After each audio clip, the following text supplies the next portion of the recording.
Namamalengke ang dalawa. Good morning everyone. Ayan, walking.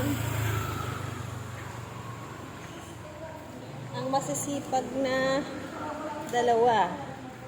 Ayan, si Hazel at saka si Madam. After simba, mamamalingki kami. Ayan. Atas mamalingki, uwi na.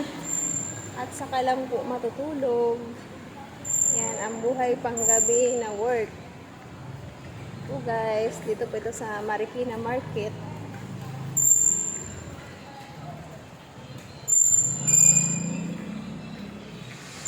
Hello everyone, good morning to all.